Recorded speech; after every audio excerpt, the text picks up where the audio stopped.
Okay, so if you missed it last time, we have the full recording for that. You'll have to go to the Moodle page to get the link for it for that session, but you'll find all of that there. So welcome to take a look and let me know if you've got questions. I think I explained the grading and each of the problems during that session. So look there and then reach out if you've got any questions about it.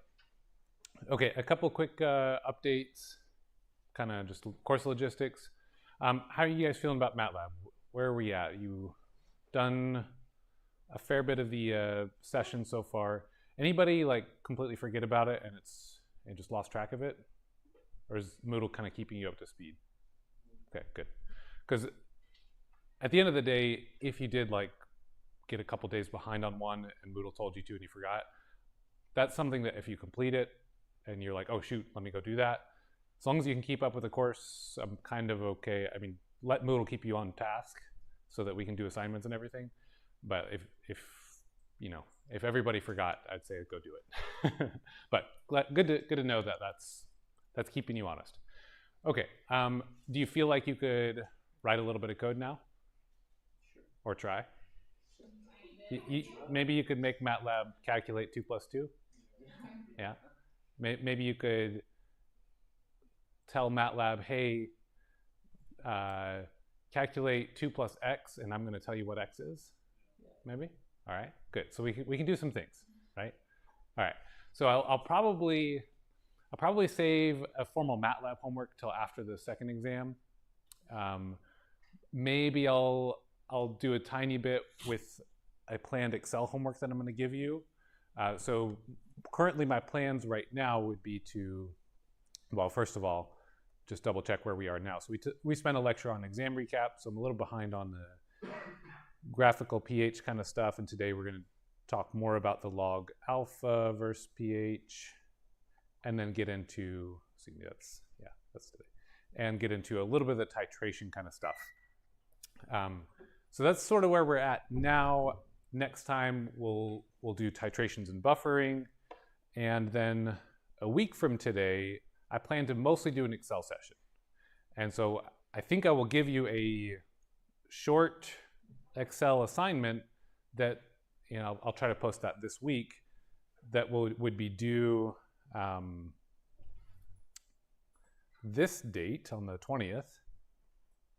And we will go over most of what it takes to do that together in class on the 18th. Okay, that's currently my plan. So that way, because last time you guys said you would like to build an Excel file together and kind of just step through it.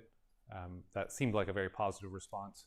So plan to bring your laptops, or if there's some issue, I actually don't mind you just let me know, hey, I'm going to join from a computer lab or join from home on my computer there. As usual, I'll be live. That would be a good time for you to just tell me, hey, it's going to work a lot better if I have my own computer, not in class, sort of thing. But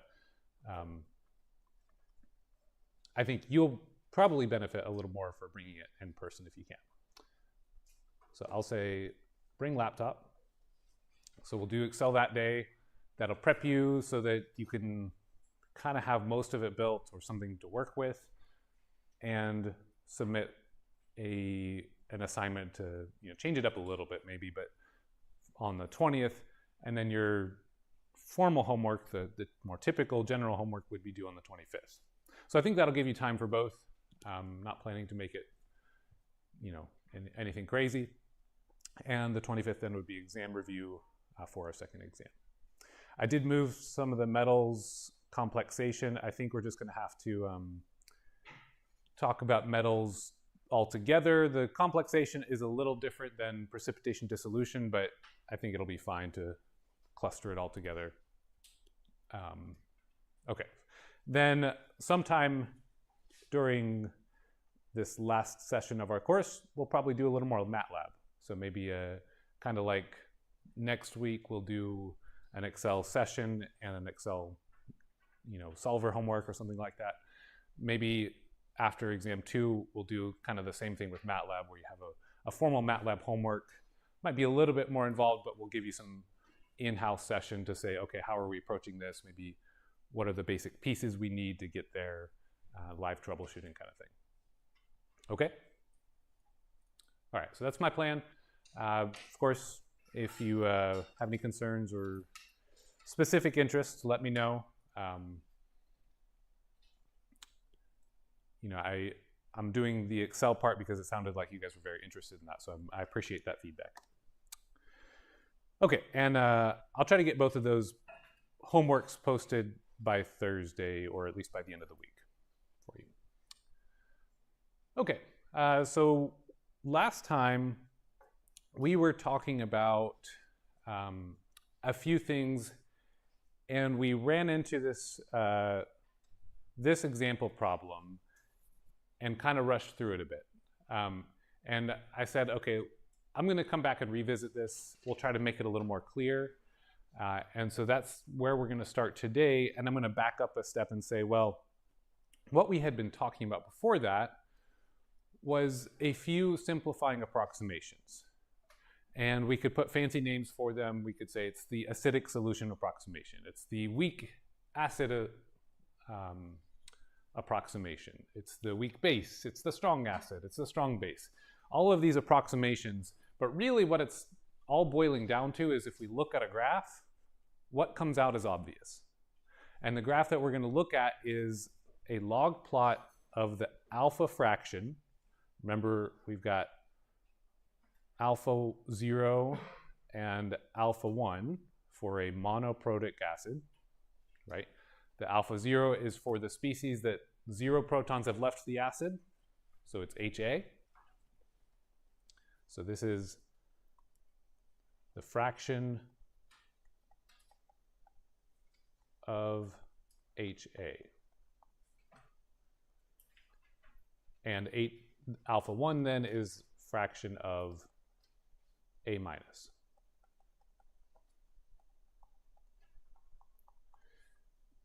This is for monoprotic. We could do the same thing with, let's say, phosphoric acid, which has 3 protons, and we'd have alpha 0, 1, 2, and 3, right? Because you could have 0 protons leaving or all 3 protons leaving to get to PO4, 3 minus. So that's the alpha fraction.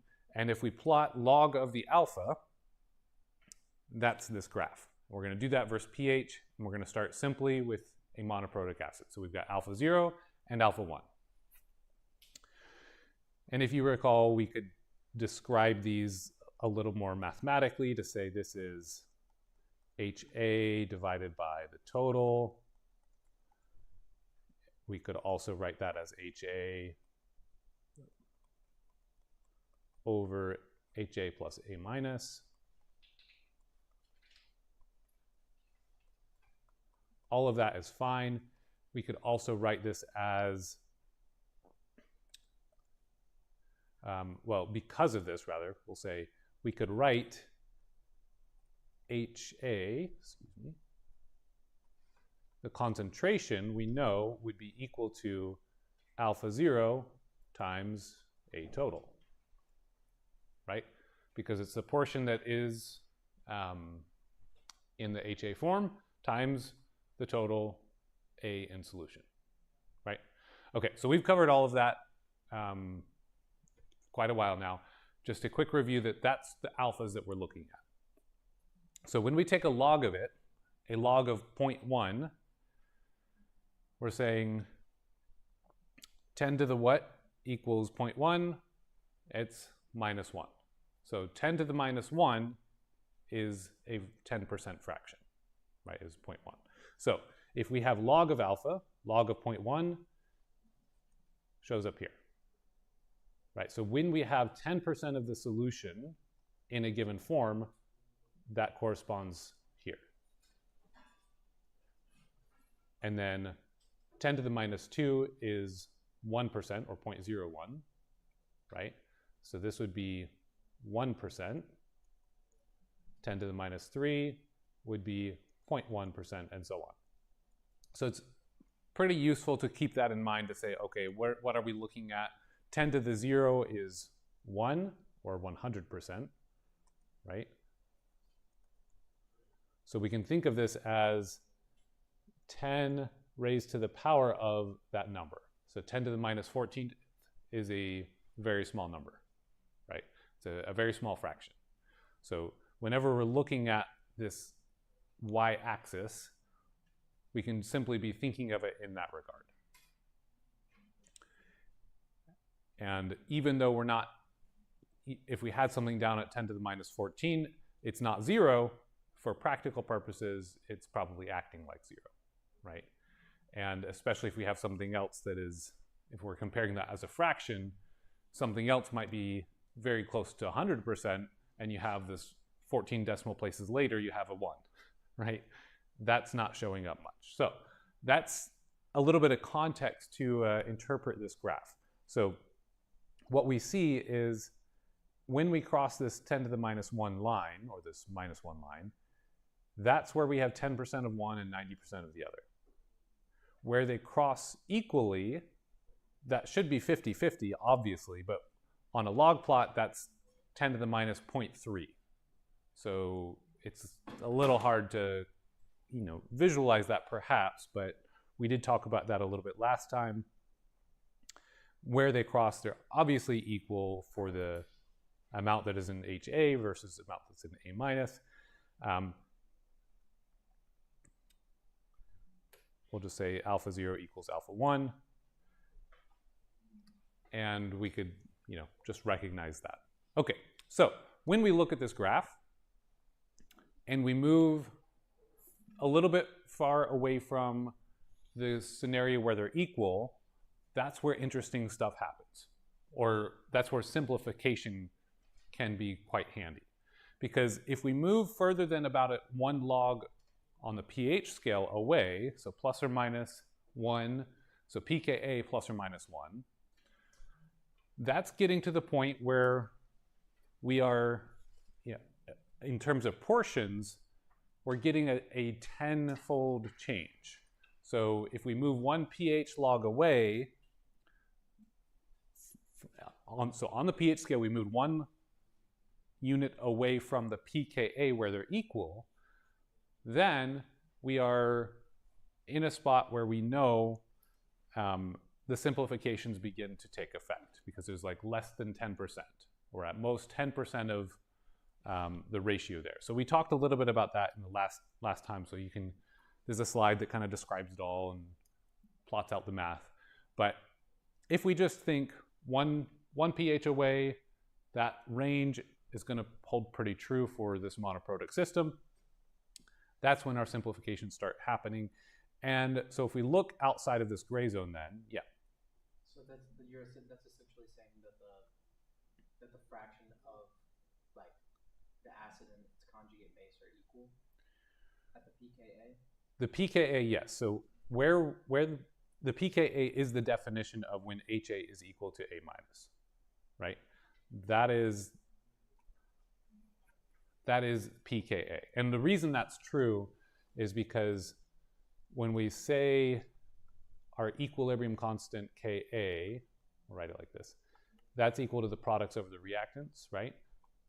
For HA, we'll do products as H plus and A minus over HA. When we take the pH and set it equal to pKa, that's like saying H is equal to K. So I could write this as pKa equals, well, you know what, let me not go there just yet. So I'm going to simplify this a tiny bit and say, we can say Ka over H plus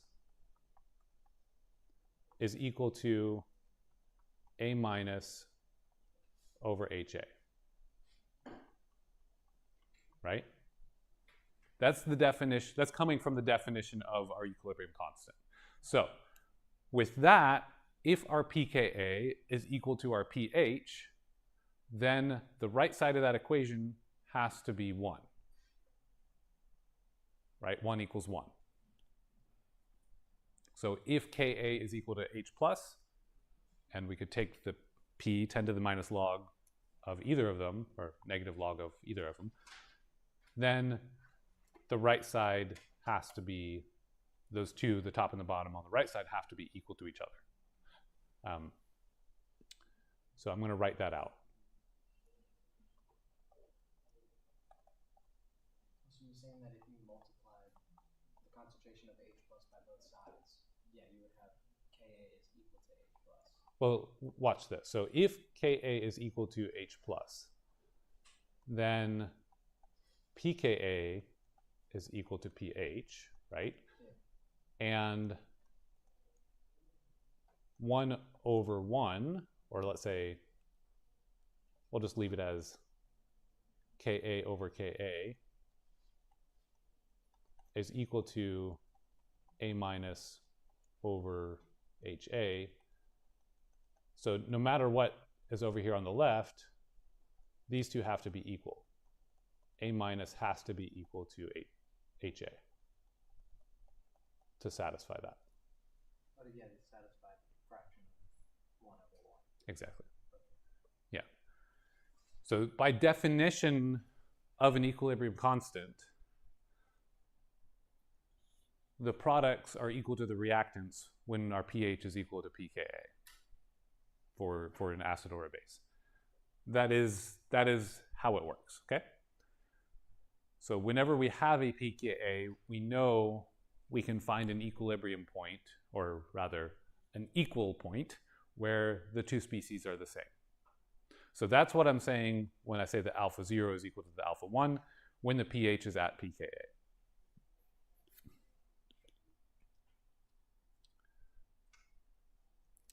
And if we move further away from that, we recognize some different things are happening.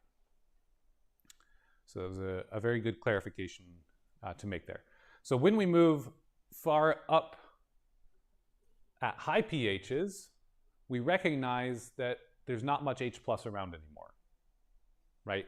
It's a very basic condition. There's very few H plus molecules floating around, or atoms, ions. And so almost all of the equation, when we talk about HA dissociating, some equilibrium, if there's almost no H plus around, then we end up with a solution that is pulled towards A minus. So almost everything is an A minus. If we had a lot of H plus around, it's going to push it towards HA. So at very low pHs, we have alpha 0 becomes close to 1. That means the log of alpha 0 equals 0. So it's a little confusing there. But at very high pHs, alpha 1 becomes 1. And again, the log of 1 is 0, so that's why we have it written as logs up here. Okay? I'm gonna clean that up just a little bit to make it a little more obvious. So alpha 1 is approximately 1, therefore the log of that is approximately 0. And that just simply comes because we see there's either a lot of H plus or very little comparatively, right? It doesn't really work so well for this transition zone. This area is not so great. But if we go far away from that, and by far away we're saying a 10-fold change up the pH scale, which is, 1 digit, it's a pH scale is a log scale, then we can start saying that. The other thing is we can recognize these slopes. On this log-log plot, these slopes are going to be +1 or -1 for these alpha fractions.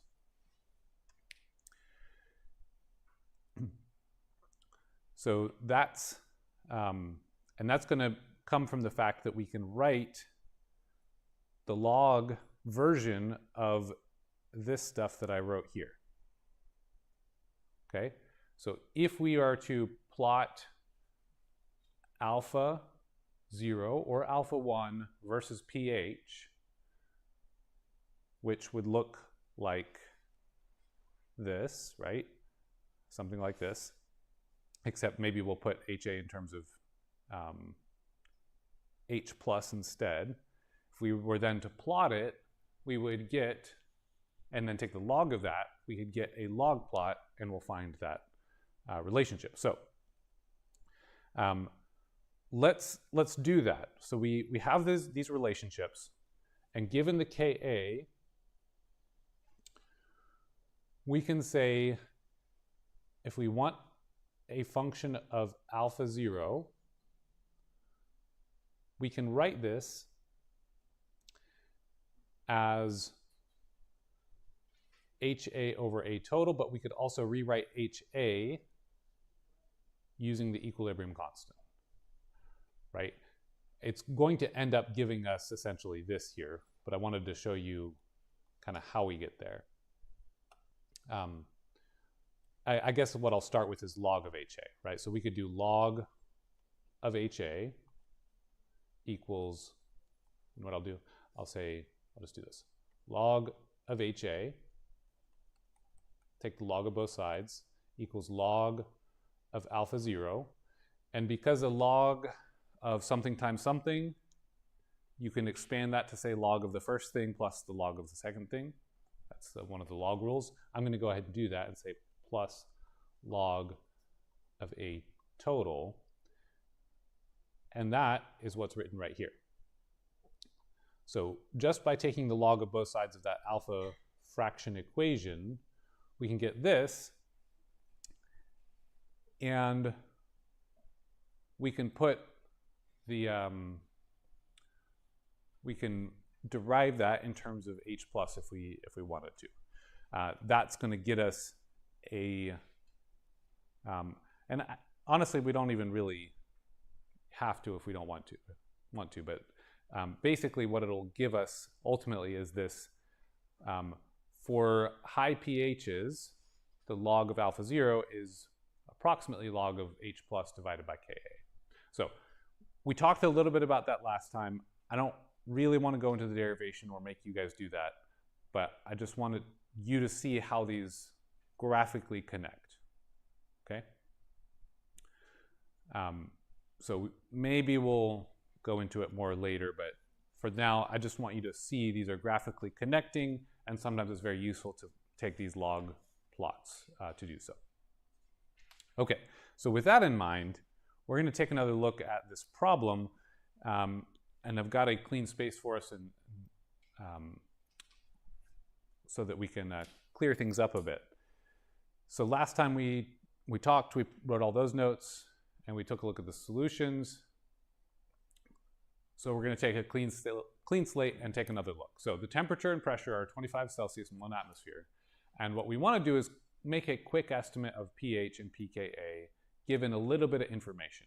So we have a solution containing some ammonia at a pH of 8.10. And without any fancy calculations, we're going to make some sort of estimate of alpha 0 and alpha 1 if the pKa is 9.24 for the ammonium ion. So take a moment, write up things, sketch this, and see if you can recall kind of where we're heading with this.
Okay, so you've had a couple minutes to think about it. One thing to keep in mind is alpha 0 plus alpha 1, of course, is going to be what?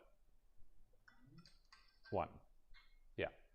So when we're estimating both of the values, we can first think to ourselves, okay, well, adding them together, we have to reach 1. Okay, so if we can make some estimate on one of them, we'll get an estimate on both of them. Okay, graphically, just looking at the graph, what I sketched up is I found the pKa, and I just went ahead and labeled that 9.24.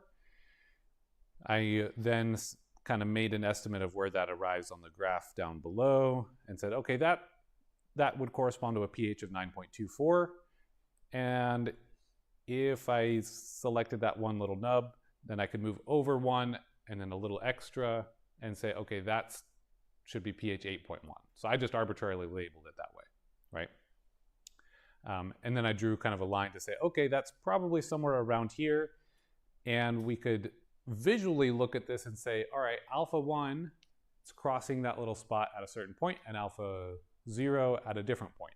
So just visually, we should see that alpha 0 is going to be the larger of the two, right? And if we wanted to just continue on the visual trend, this looks to me like we are somewhere near the -2 mark. If this is -1 and this is 0 for a log of alpha, something around -2, so 10 to the -2 for alpha 1. So this one should be smaller, something like 0.01 or maybe 0.05 or something like that.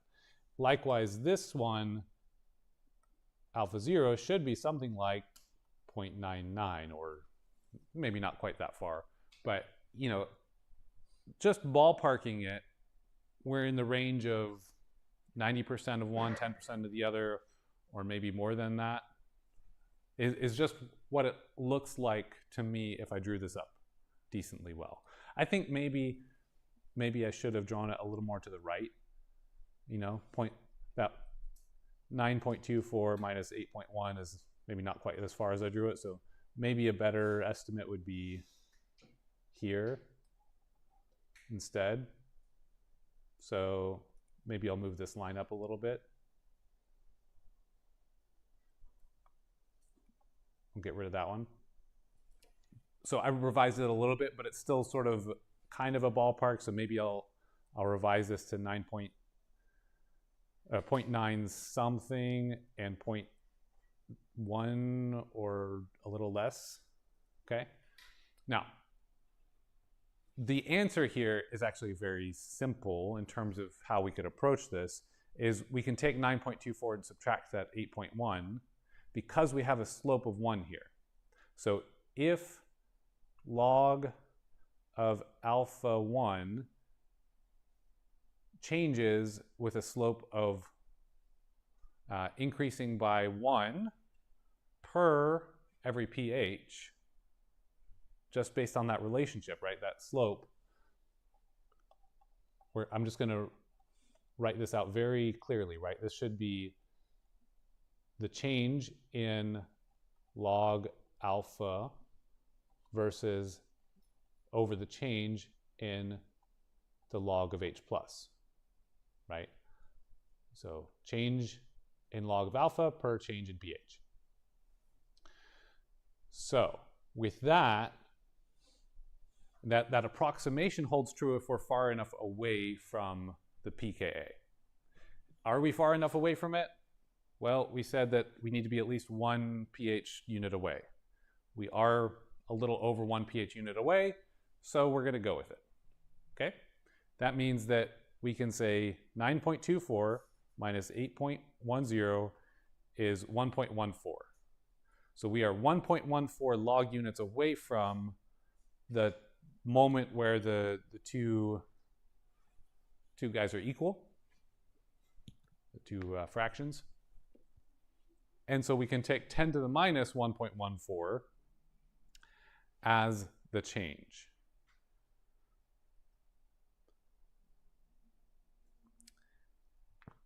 And so if we take log of alpha 1 and we're moving backwards on the pH scale, we're moving down on the pH scale, then that alpha 1's getting smaller.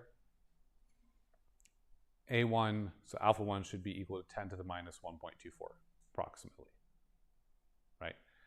And if you do the math, that's going to be a little smaller than 0.1. Okay, so visually it makes sense, and mathematically should also make some sense. And of course, alpha 0 then is 1 minus that. Okay, so really what I overcomplicated last time is, hey, let's look at the slope. Can we assume it's approximately good to follow the slope? Well, if we're 1 pH away, then yeah, sure. Then we're good, okay? So that's the deal.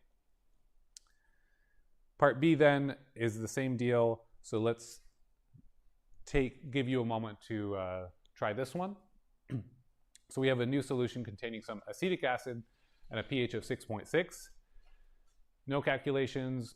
Get an estimate of alpha 0 and alpha 1 if the pKa is 4.676, for acetic acid. So go ahead and draw the spots, think about your assumptions, and use that slope.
Okay, so here we can basically do the same thing.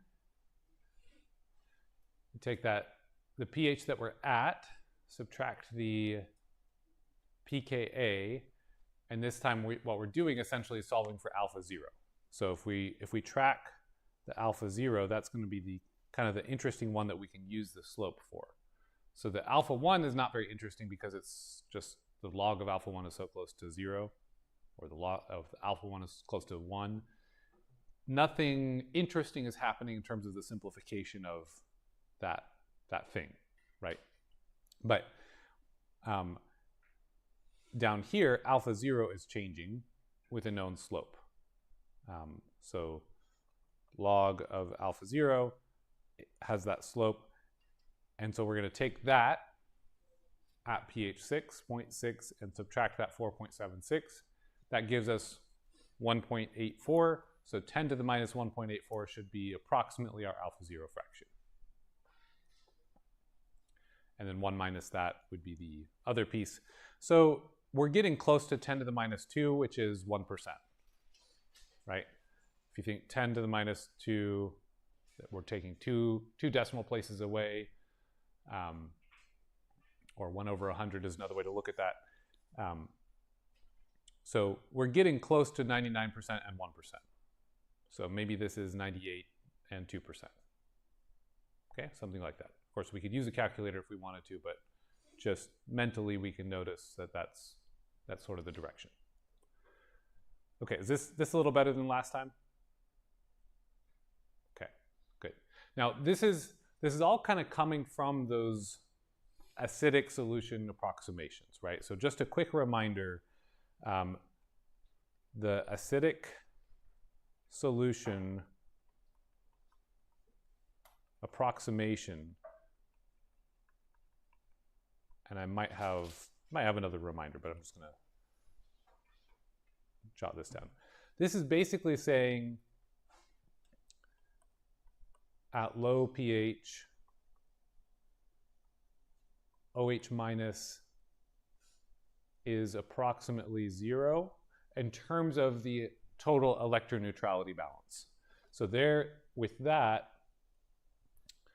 if we have an HA system,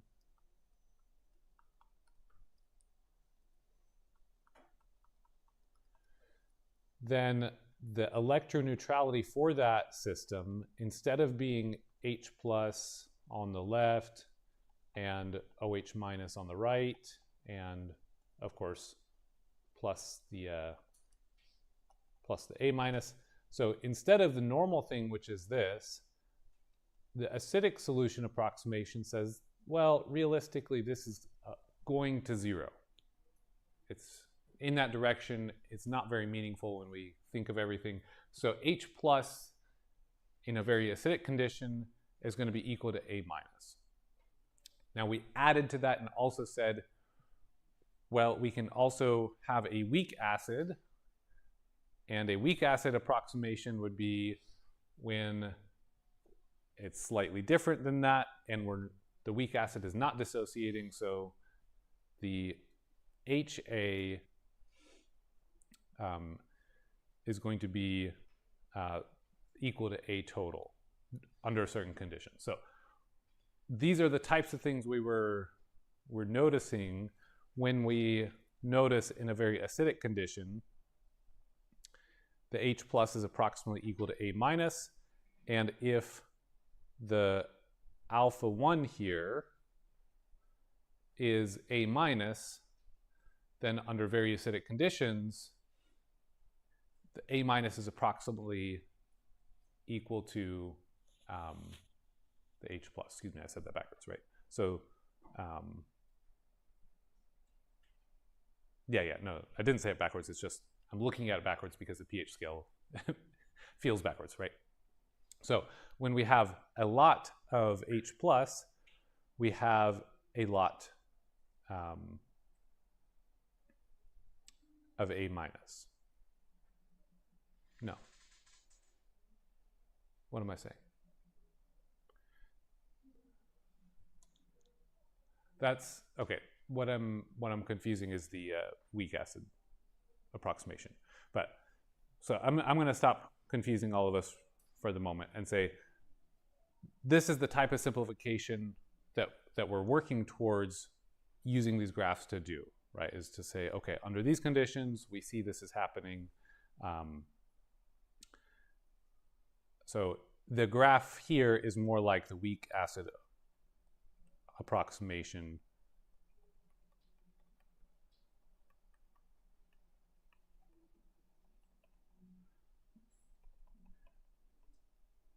And that was saying that under some conditions, if we're at a pH that is above the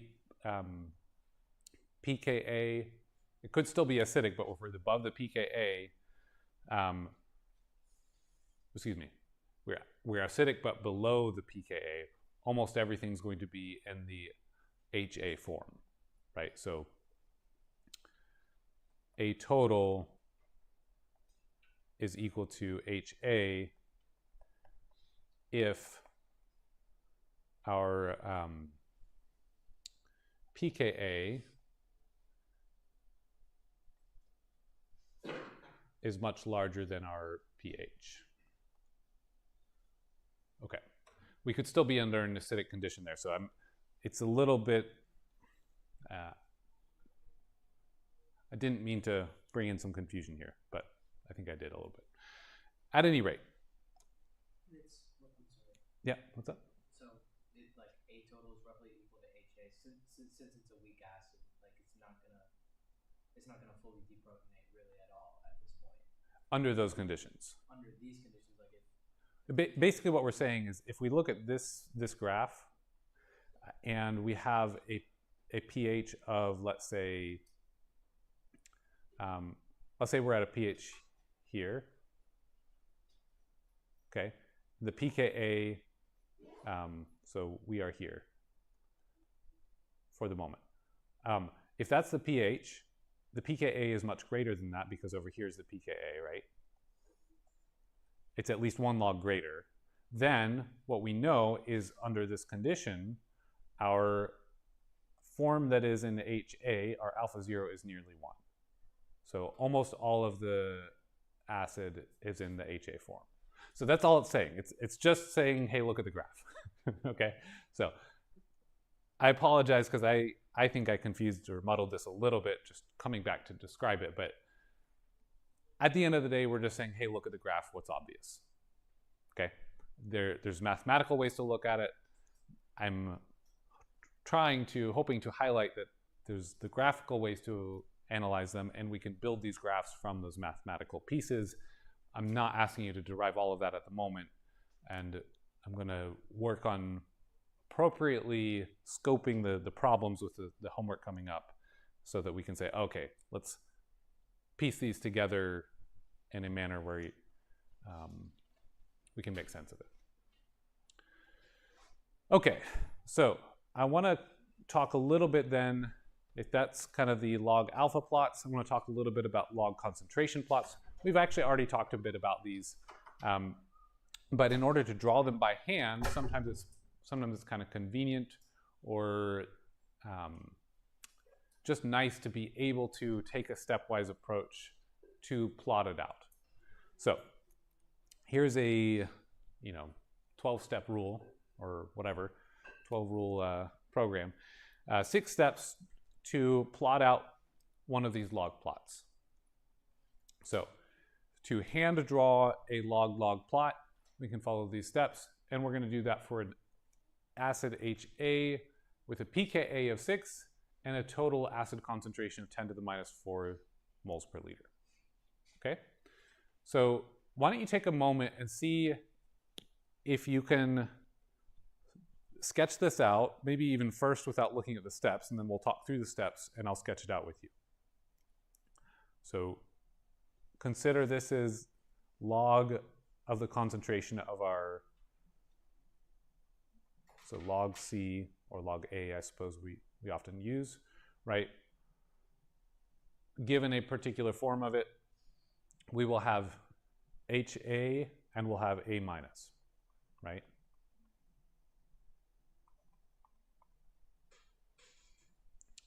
So see if you can plot both of those on this graph.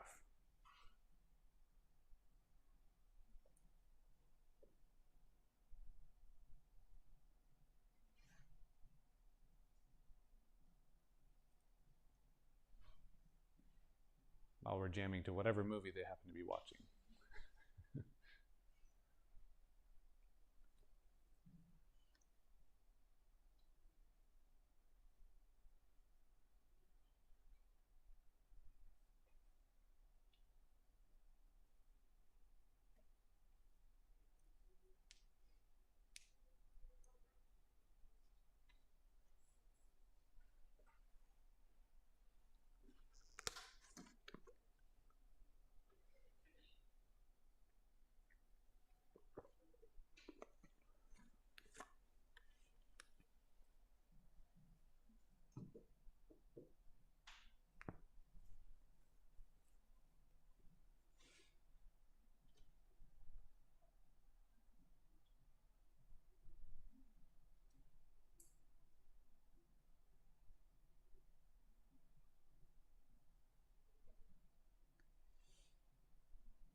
So how many of you feel like you know what to do with the information that is A total, given the amount of A total?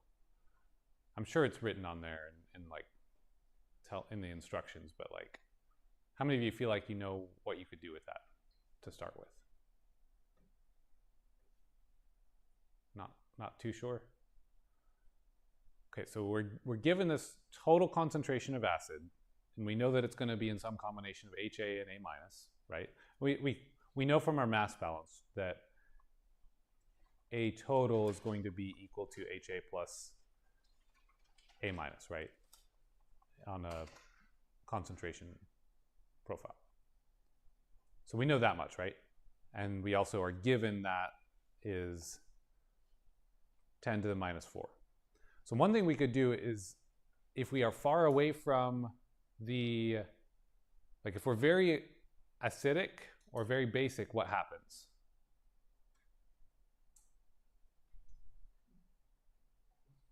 If we're very acidic, which one do we expect more of? More of HA. HA. And if we're very basic, which one do we expect more of? A minus. And how much more? I'm going to get somebody else to answer. Like, what's the fraction going to be? Approximately. If we're at pH 0. Somebody?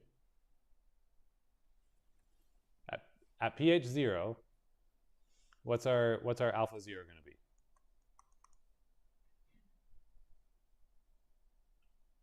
It's very extreme, so it's going to be 0 or 1, approximately.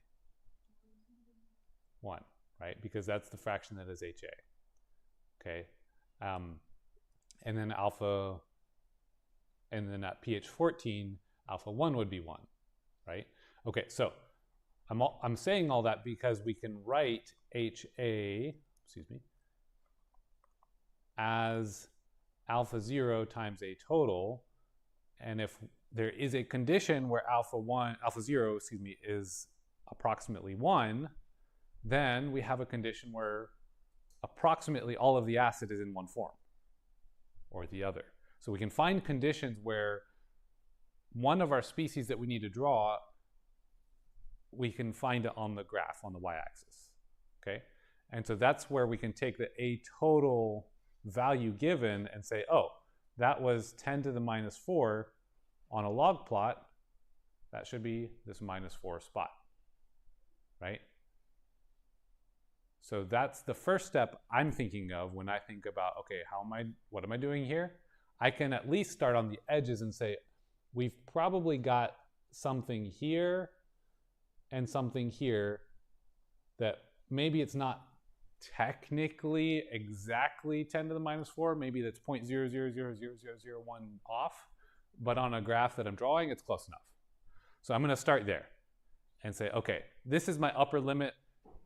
Anything above this doesn't belong on the graph because we don't have that much acid there, right? Okay, so the next thing I'm thinking is, let me just identify the spots where these two things cross. So the pKa was 6. So I'm going to just find 6 on the pH scale and say, okay, here's my pKa, and that's the spot where they're going to cross. So if I even just draw it like this,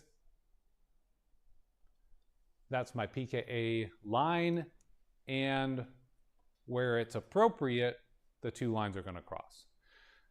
Now, I'll be better served to just follow the instructions, right? But without following the instructions yet, I could simply think to myself, well, every time I've seen one of these in the past, they kind of look like this. They're going to have this guy's coming, and then eventually it starts dropping a little bit, and then this guy is over here and doing the same thing. It's coming along, and then it drops, and I'm supposed to have them cross at that pKa, so I'm going to draw it better. It'll look something like that, but I drew it poorly this time, right? I didn't even make the slopes right. But you get the picture, right? You could sketch something and say, okay, they're crossing here, and they're going to go up to this top amount. Does that make sense?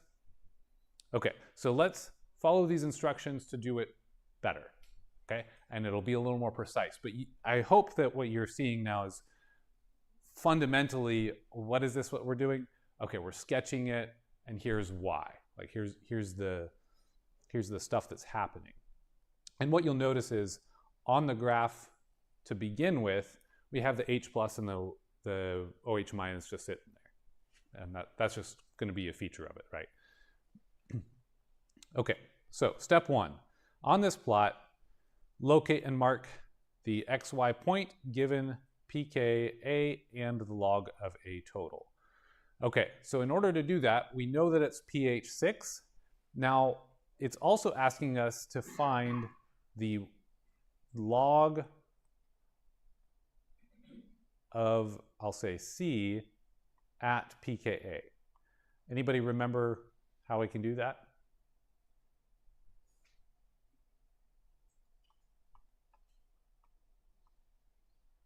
Let's just take, for example, for a moment, that these two are equal. When HA is equal to A minus, how much HA do we have?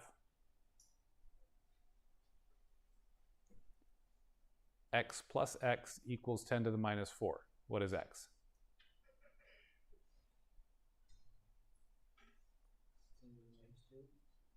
No. We didn't multiply it by 100. We have to divide it by 2. I like your thinking, but we take 5 times 10 to the minus 5th, right? 5 plus 5 is 10. 10 to the minus 5th is 10 to the minus 4th. Oh, excuse me, I said that wrong. 1 times 10 to the minus 5th. So I completely led you astray there the way I was saying that. 10 to the minus 4th. So half of that would be 5 times 10 to the minus 5th. Sorry, I'm getting confused because I was thinking about it in terms of 1 times 10 to the minus 4th. So what I'm just gonna write it that way. I think it'll make more sense. So 1 times 10 to the minus 4th is a total, right? And maybe this is just making more sense in my head. So at pKa equals pH, we will have HA equals A minus, and that should mean it's half of A total. Each of them should be half of A total is what I'm trying to say. And so half of 1 times 10 to the minus 4th is 0.5 times 10 to the minus 4th, or 5 times 10 to the minus 5th. Right? So I said that poorly, but that's what I was trying to get across, right? So we are, the easy way to say it is 0.5 times 10 to the minus 4th moles per liter. Okay, now we're making sense, right? You were on the right track, you just did the math in the mind. Okay, so that means we can technically plot it here. We just have to, on the log axis like this, it's actually a little strange. Some time ago, we talked about what is the log of 1/2, because that's sort of how you need to put it in there. It's no longer base 10 because I said 0.5 times 10, so it's a little weird to plot that. But it turns out that the log of 1/2 is 0.3. So we can move down by 0.3 on this plot, and we're good. It's like 0.31 or something like that. And you could do that. So what I'm going to do is find this spot right here. This is if we were at A total. So that is A total at pH 6, but I'm going to move down by about 0.3 and say this is the point where we actually need to intersect. Okay, so I'm imagining that's 0.3 below that 10 to the minus 4. On the log plot, it's 0.3 units down. Does that make sense? Okay, so that's the point that it's asking us to find on step 1. Step 2 says note or lightly mark the transition region, plus or minus the pH where it's plus or minus 1 pKa. So that's kind of this area. is sort of the transition region. Things are not going to be exactly linear there where we can make these nice assumptions. So we have to just curve things in that region. Once we get out of that region, we're no longer curving so much, and it's pretty much simple. Okay? But this is the region where our assumptions aren't so great. So then it says, draw two horizontal lines at the value of log of a total for HA from low pH almost up to this transition zone, and from A minus a bit past this transition mode zone to high pH. So that's kind of calling back to where I started. I said we need to start up around a total, and then we can move this forward. And it says do it till you're close to it. So I'm gonna maybe start sloping a little bit before. So we're gonna draw up to here, maybe around this spot. I'm gonna start sloping a little bit. So this over here should be A minus, and this guy should be H plus, HA. Okay, you tracking? I have no idea what class that is. Anybody of you know why they have singing or musicals or something while you're taking exams? I don't know. Hopefully we get better timing next time for you.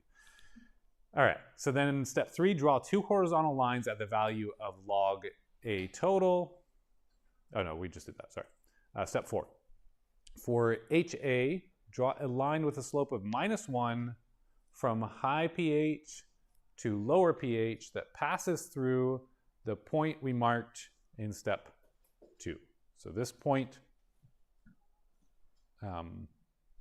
here, step 1, excuse me. So we're going to draw a line from there, from high pH to lower pH that passes through that point, draw as a dashed line. Okay. Let's see. Okay, so I'm going to draw a dashed line here. Let me just read this one more time to make sure I'm doing what it's telling me to.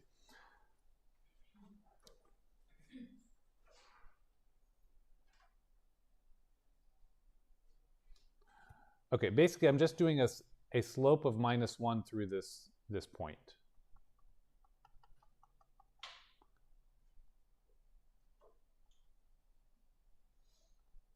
And I'm going to do the other way as well. It's going to be a little bit annoying to erase in a minute when I need to.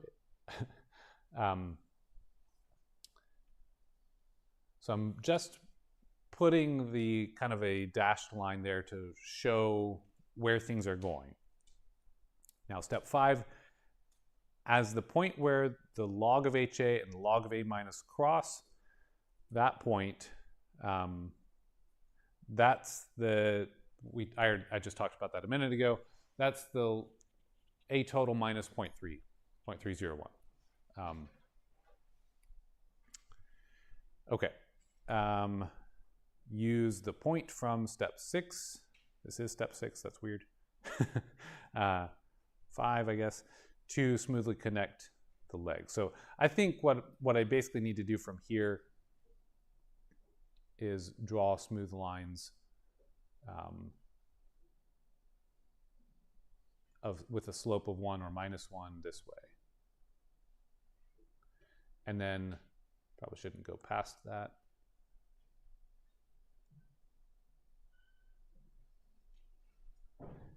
And then I basically just need to smooth out the connection across here. So it does need to cross that point, but I need to smooth that connection through, right? So that's the point. And then, you know, I kind of put these dashed lines. I'll try to erase a little bit. Oops. Get the transition zone back.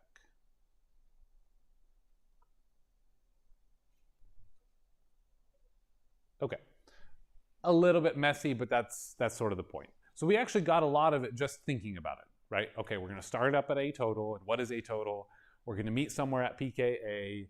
And what is that value? Well, these two are equal, so we can find some math for that and literally put it on the plot in terms of the math.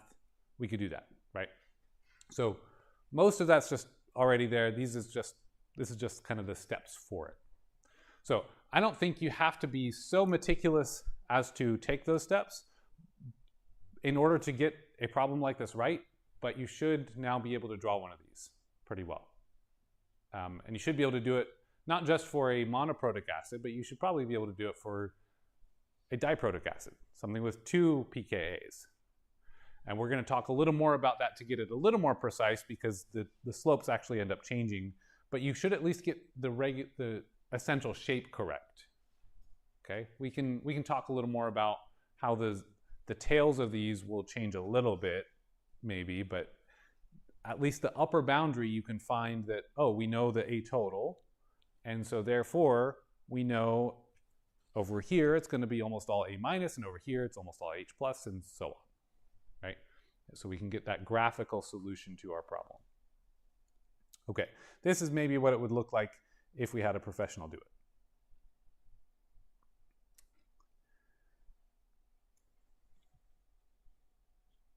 Okay, and you see they've got that bit of a transition zone. They have, that was the dashed lines that they were talking about here. Each step marked out accordingly here. Okay, so if you don't like my drawing, just flip the page, basically. Okay, so let's see if we can put this to use, look at this example together, and make some sense of it. So we have this example from our book, finding the pH of a solution that has 1 times 10 to the minus 2 moles per liter of acetic acid that's been added to pure water. So it's pretty concentrated vinegar, essentially. So the equilibrium reaction for this case is HAC, that's our acetic acid, plus water is in equilibrium with H plus and AC minus. So this text is pretty small, and I do apologize, I wasn't able to make that larger, but I'm going to write it as like this. So this is basically HA, and they wrote the H3O plus. I'm just going to write H plus.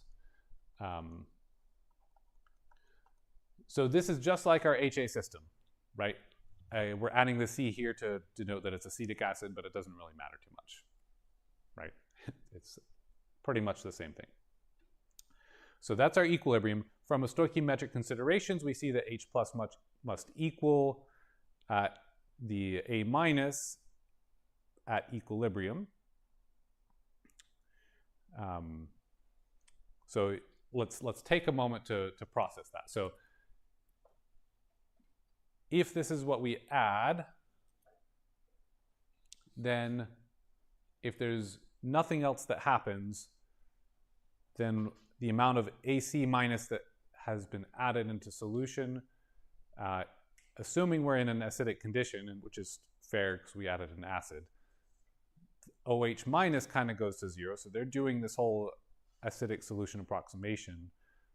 And therefore, H plus is approximately going to be equal to AC minus. So A minus. And if we take a look at the graph that they show, this is a log-log plot where we have pH on the x-axis. Here's pH 7, where OH minus is equal to H plus. The pKa, I think was it given? I think it's given at some point. The pKa, regardless, is here. We can see just by what's happening on the graph, right? You can see they're equal there. So at equilibrium, we have much more H plus than we have OH minus. So at here, OH minus is comparatively small, going to 0. So from that perspective, we can say at equilibrium, the pH essentially is going to be, so H plus is essentially going to be equal to AC minus. Okay. So the proton balance becomes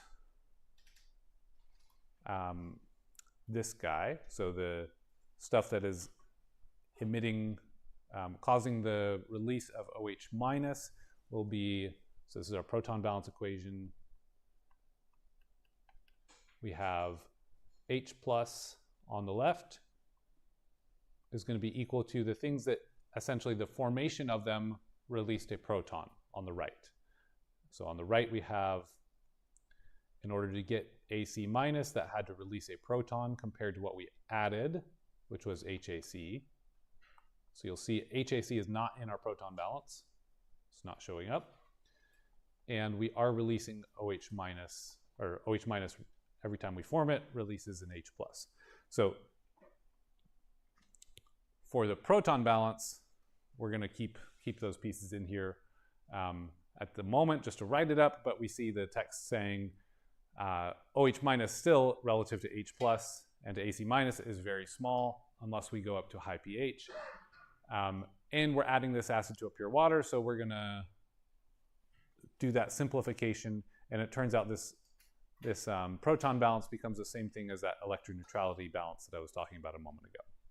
So if we take this to 0, we get there either way. Okay, so continuing on, consequently, we can ignore that.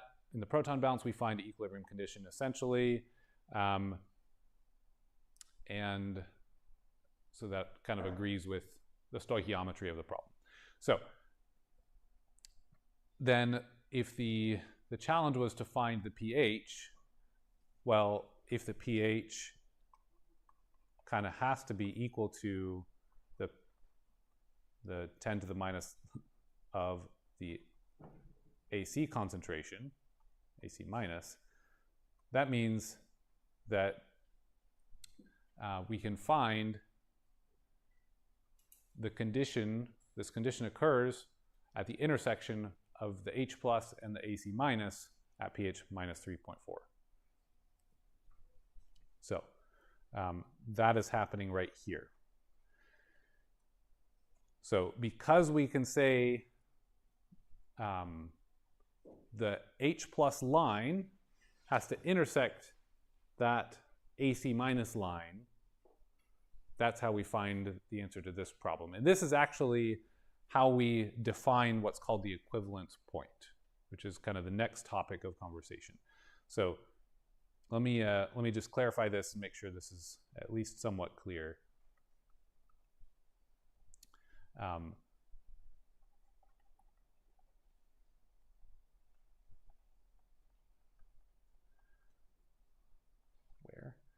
So what we're going to do with this problem is saying we can find where the H plus and AC minus intersect on the graph.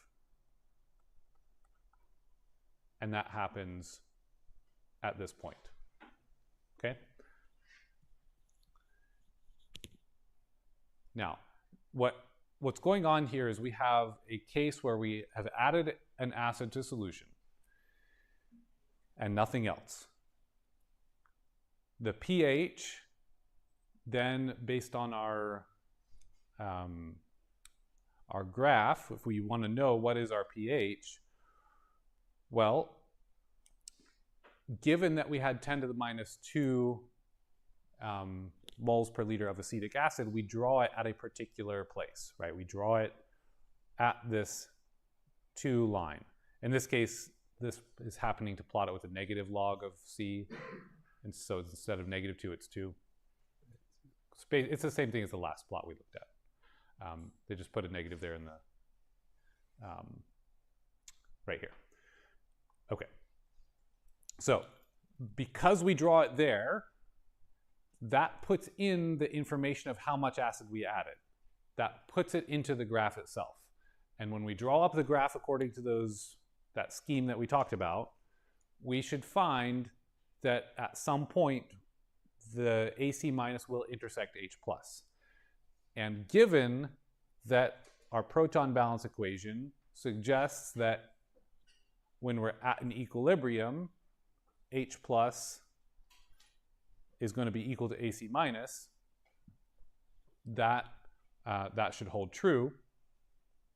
We can find where those two intersect and say that's our pH once we've reached the equilibrium in this, having added that acid to the water. So it's a lot to think about, but it introduces this concept of going to that what we call equivalence point where the H plus is meeting the AC minus. This is going to be important for our titration and buffering conditions because it turns out that where those two meet and where these two meet are the two equivalence points for a weak acid like acetic acid. Okay, so we will talk more about these. I might have a slide, or I think I have more slides, but I think I might hop into one more slide to elaborate a little more. But I wanted to point out that there's some interesting questions about how much acid do we have to add to get there if we started at a neutral condition or something like that. Because we can add acetic acid without adding any acid if we were to add it as sodium acetate, NaAC. That would not add any protons, so we would have to add some other acid in order to arrive at the same equivalence point. And so when we talk about this, we can start thinking about, okay, well, how much base do we have to add to get to the basic equivalence point? Or how much acid do we have to add to get to the acid equivalence point? And then we'll realize that one way to understand what's in a system is by measuring how much acid or base we have to add to the system in order to see something happen. That's titration. Okay? We are essentially, if you recall what I was doing in our online session when I was playing with my aquarium stuff, you could see the color change immediately when something was added, and then I added the vinegar, the acetic acid, and it changed it back to yellow. What we're doing, which I definitely didn't do very precisely, is walking along that plot with something that shows up with color. Okay, when it reaches a different state, it changes the color, and I can put it back to the other color because it just swaps. That's what we're doing here. It just doesn't always change the color. But we can use things that change the color and do a very careful titration and understand, okay, how much volume of this acid did I add exactly? So how much acid or how much base did I add in order to get it there will tell us a lot about things like how much acid do we have in there in the first place. So we can measure the quantity of something in water by manipulating that. So that's where all this kind of comes together towards, and it's all coming from this graphical analysis. Of course, you could do it without graphing, but the graphing is just very nice to see what's happening. Okay. So we will talk more about the equivalence points. Got a lot to say about them and work with them. We're also going to introduce something called a grand plot. So I'm going to work towards getting those pieces together nicely. We'll start back here next time with this example and get into that. All right. Looks like probably no questions, so we'll see you on Thursday.